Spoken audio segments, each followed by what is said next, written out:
Como vocês já sabem, nós estamos aí com um novo manual técnico para georreferenciamento de imóveis rurais, que já está na segunda edição.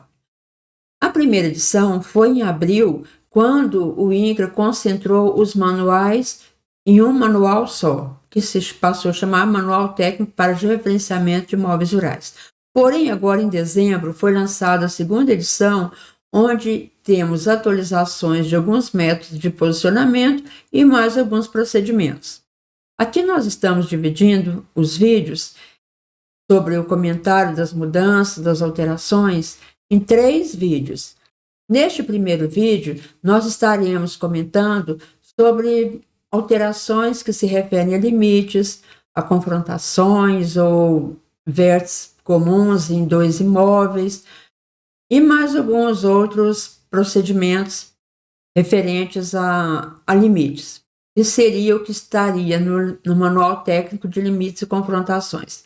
No segundo vídeo, nós estaremos comentando sobre posicionamento e teremos um vídeo somente para a parte de levantamento com drones, para o georreferenciamento. O que houve, o que a norma trouxe, o que o manual, né? Não vamos falar mais em norma, vamos falar em manual. O que o manual trouxe de atualização. Então, vamos para o primeiro vídeo. Vamos agora falar nas principais alterações. Na parte de credenciamento, não houve alteração. As matérias que devem ser cursadas com as 360 horas continuam as mesmas: topografia aplicada ao georreferenciamento, cartografia, sistemas de referência, projeções cartográficas, ajustamentos, métodos e medidas de posicionamento geodésico. Ele acrescentou uma sugestão, uma recomendação, que seria acrescentar nas matérias a legislação aplicada ao georreferenciamento e registro de imóveis rurais. E seria muito interessante mesmo, porque quem cursa as 360 horas sai sem saber a legislação aplicada ao georreferenciamento e também uma parte muito importante, que é essencial no georreferenciamento, que é a parte de registro de imóveis. Então, não houve alteração, somente uma recomendação.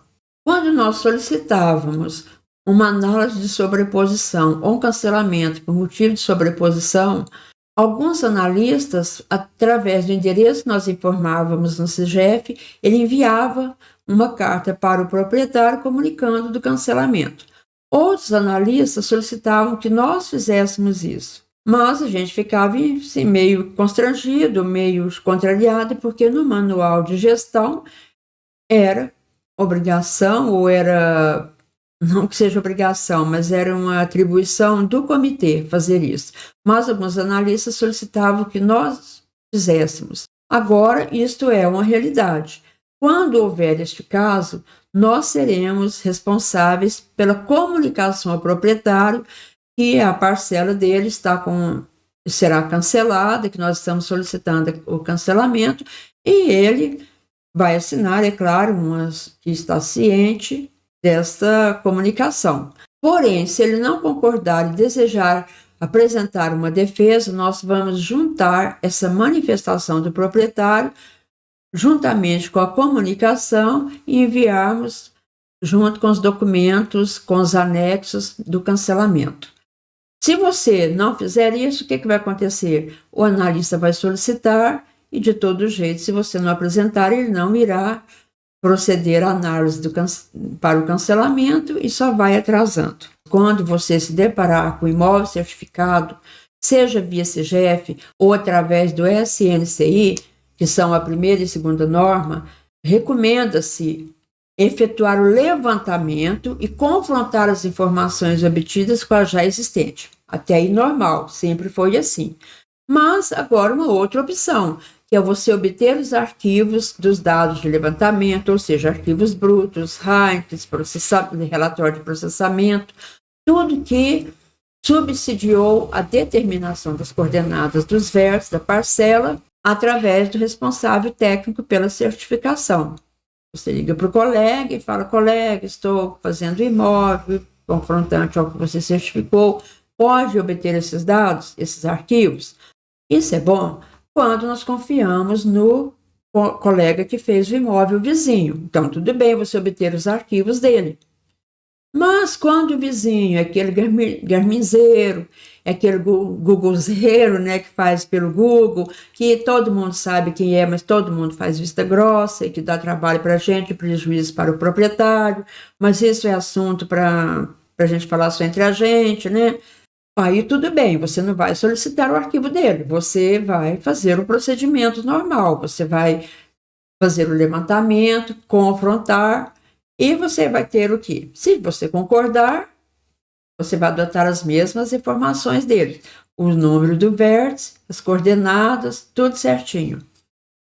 E você vai ser solidário a ele. O que mudou foi somente essa possibilidade de obter os arquivos. Se a divergência for superior à tolerância admitida, que nós vamos falar daqui a pouco, a certificação deverá ser cancelada, sendo expressamente proibida a utilização de novos vértices para o mesmo limite.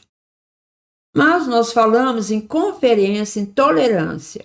Primeiramente, vamos saber essa diferença entre precisão e tolerância. O que é a precisão? Nós sabemos, vamos ver aqui. Para limites artificiais, melhor ou igual a 50 centímetros, naturais, melhor ou igual a 3 metros, inacessíveis, melhor ou igual a 7,5 metros. Já a tolerância é quanto que o nosso levantamento se distancia ou se aproxima do levantamento do colega. Vamos dar um exemplo mais prático? Nós temos a linha branca, que é o nosso levantamento. Nós temos a linha magenta, que é o imóvel certificado. O meu levantamento da linha branca, que é essa rodinha vermelha, esse círculozinho vermelho, está totalmente dentro da precisão. Então, se ele é um marco, ele tem que estar abaixo de 0,5 metro. Se for um curso d'água, pode ter até 3 metros. O do colega já está certificado, já está no banco de dados do INCRA, seja pela primeira e segunda norma, ou seja pelo CIGEF. Então, eu vou comparar o meu marco que está dentro, o meu verso que está dentro da precisão, que já foi processado tudo certinho, com o que está certificado para eu saber se está dentro da tolerância. Então, no caso, 35 centímetros. Sim, está dentro da tolerância. Se está dentro da tolerância, o que eu vou fazer?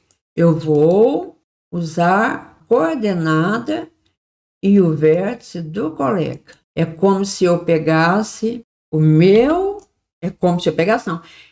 eu pegar o meu marco, o meu vértice, a minha coordenada e usar tudo dele, de modo que ao certificar, terá somente um vértice aqui.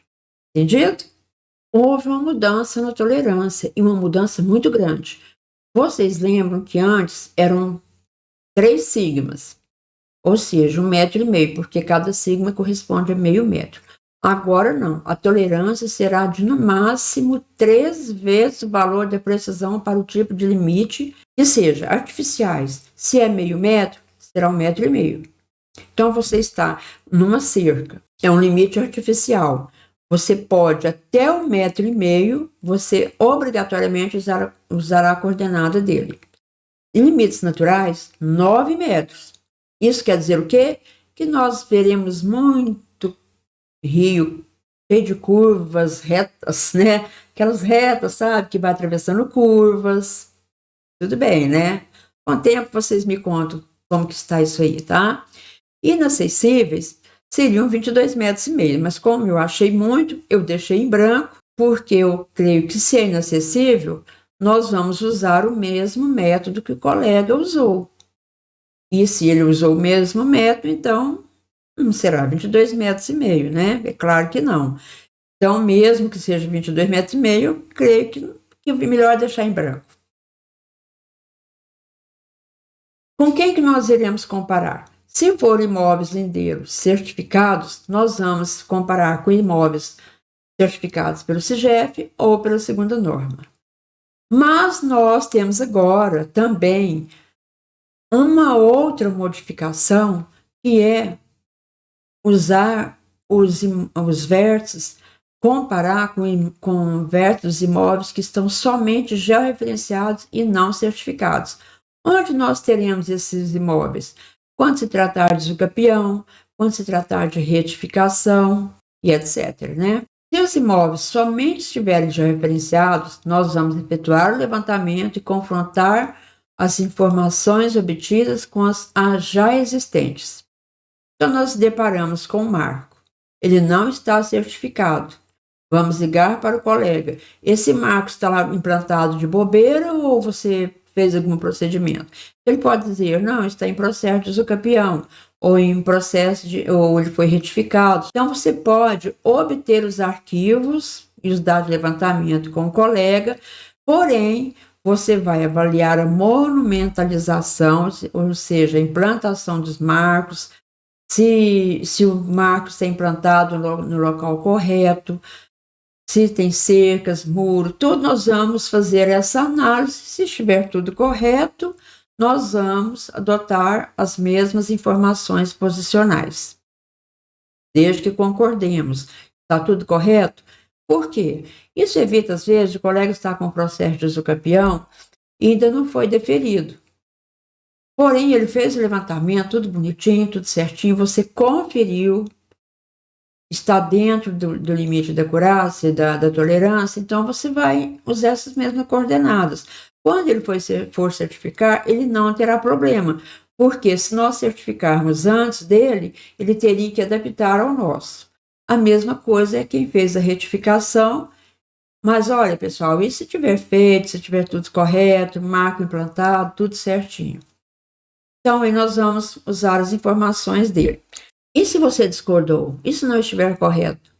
Você vai usar as suas coordenadas com a numeração do vértice implantado. Isso, de uma certa maneira, obriga aqueles preguiçosos que não gostam de implantar marco, que gostam da lei de menor esforço, a implantar. Porque se ele não tiver implantado nenhum marco, você também não é obrigado a adivinhar que aquele imóvel foi retificado e nem que está em processo de usucapião. Problema de quem não implantou. Essa observação importante acontece bastante. Você vai enviar a certificação, de repente, é uma surpresa. O vértice, número tal, já existe no banco de dados com outras coordenadas. Já usou em outro geo. Caso ocorra isso, você pode utilizar nova monumentalização, codificação e coordenadas. Na impossibilidade de você obter as coordenadas e respectivos arquivos do imóvel vizinho, olha aqui, e respectivos arquivos. O profissional pode utilizar as informações que você obteve, mantendo a codificação do vértice encontrado em campo. Esse português aqui, eu acho que ele está muito confuso, tá? Sem querer criticar, mas ficou muito confuso. O profissional poderá utilizar informações posicionais por ele obtida, mantendo as codificações dos vértices encontrados em campo. Então, eu achei esse texto bem... não ficou muito claro.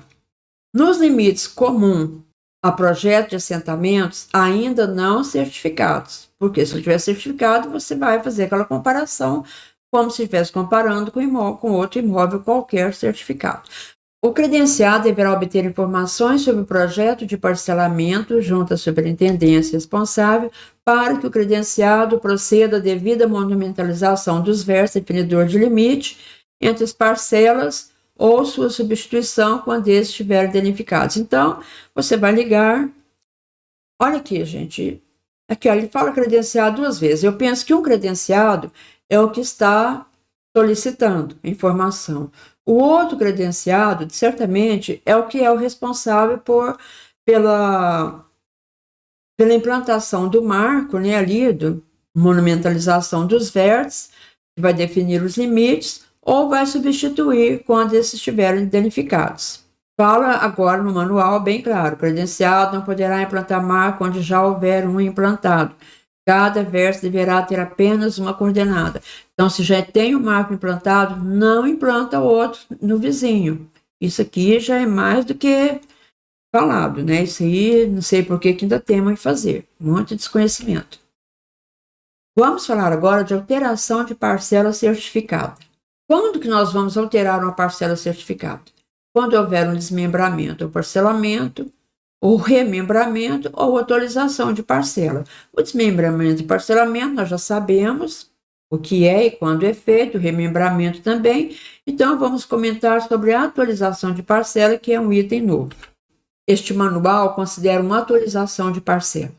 Para atualizar as informações referentes à codificação de versos certificados, nós vamos mostrar atualização das informações referentes a altitudes de versos certificados, inclusão de novos versos em limite já existente na parcela certificada. Provavelmente o CGF irá disponibilizar essa ferramenta. Atualização de parcelas não altera o código da certificação ou responsabilidade técnica, ou seja, vai atualizar a parcela, mas o responsável técnico vai continuar o mesmo e o número do código de certificação também. Mas vamos agora mostrar cada uma. Atualizar as informações referentes à codificação de vértices. Então, nós temos aqui um vértice JOEM0001. E o certo é J0EM0010. Então, aqui vai alterar e vai atualizar isso aqui, o número de vértices. Vamos alterar para acrescentar um vértice em uma parcela que já foi certificada. E também nós vamos alterar quando formos mudar a altitude. Por exemplo, uma altitude anterior 407, sendo que a altitude correta seria 4,07. Então, provavelmente virão alterações no CGF, porque senão, como nós vamos fazer isso? Vamos aguardar. O que ficou na dúvida para mim é quanto ao registro de imóveis, porque se essa parcela anterior já estiver registrada, averbada, tudo certinho, nós estamos alterando a numeração, portanto, o memorial está com esta numeração e não com esta. Esse verso não é o mesmo desse. Se nós passamos deste para este, mudou o quê? Mudou uma coisa muito séria, que é uma codificação do vértice. Se nós implantamos uma coordenada, um vértice aqui e uma coordenada aqui, nós mudamos também. Por quê? Porque nós temos uma distância e uma outra distância.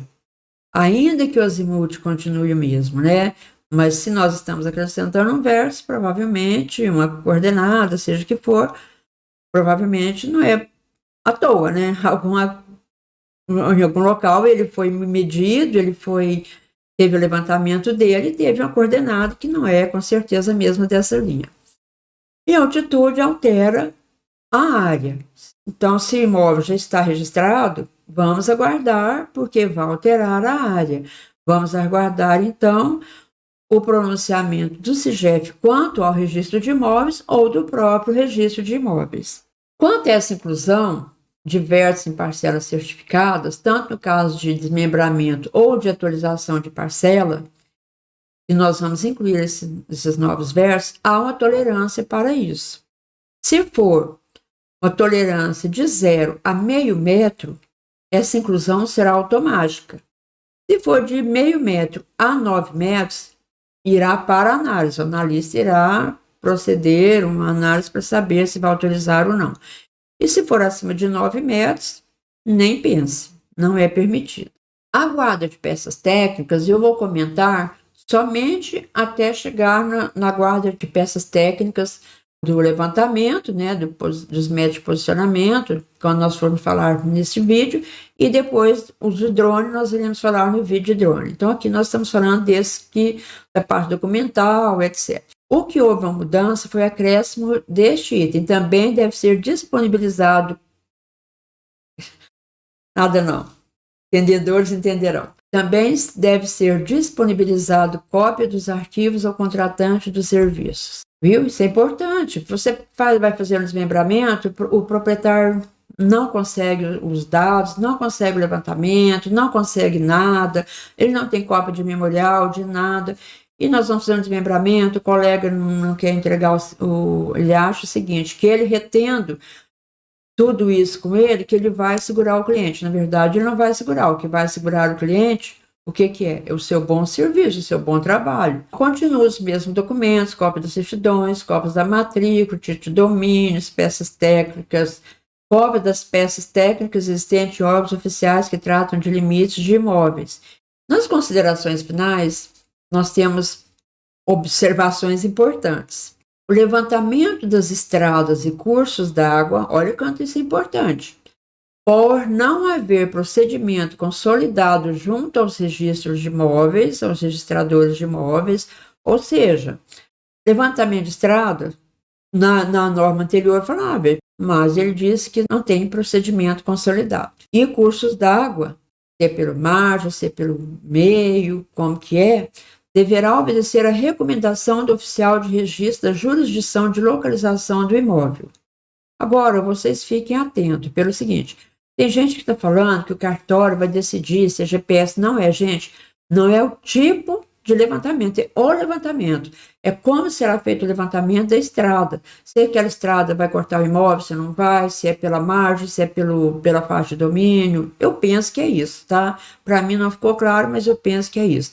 O curso d'água, eu não sei em que o cartório vai decidir, se ele vai decidir se é pela margem, ou se é pelo eixo, ou se é somente nos casos onde não houver estabelecido na certidão, que nós estamos nos baseando para fazer o referenciamento. Aí vamos aguardar o tempo para ver o que esses cartórios vão recomendar. E se tiver 2 registros de imóveis ou mais no município, na cidade, tomara que eles conversem entre si e estabeleça um levantamento só, maneira só de levantamento dessas estradas e cursos d'água. Quando o imóvel estiver localizado em mais de um município, olha aqui, e o proprietário desejar dividi-lo de acordo com o município de localização, olha aqui, e o proprietário recomenda-se consulta prévia os cartórios de registro de imóveis competentes. Então aqui ele falou, o proprietário desejar dividir. Então ele está falando que é para dividir, que nem que não é. Vamos aí. Se o proprietário resolver dividir, vamos consultar o imóvel, o registrador de imóveis. Agora, se ele não pretender dividir, vamos consultar do mesmo jeito, né? Por falar nisso, eu estou fazendo um vídeo sobre divisão de imóveis de acordo com o município. Aguardem. Qualquer situação não prevista nesse manual deverá ser levada à consulta do Comitê Regional de Certificação de Localização do Imóvel. Bom, pessoal, é isso aí. As mudanças que eu vi foram estas. Se tiverem mais algumas, me falem, porque eu li, o que eu achei de novidade foi isso. Se tiverem dúvidas, envie aqui nos comentários. Se não for inscrito ainda no nosso canal, se inscreva, curte, compartilhe para que esse vídeo chegue ao maior número de pessoas possíveis. Conheça os nossos cursos, nós temos vários cursos interessantes, curso de referenciamento, e CCIR, TR, e o nosso curso de referenciamento já está sendo atualizado com essas novas normas. Até o próximo vídeo.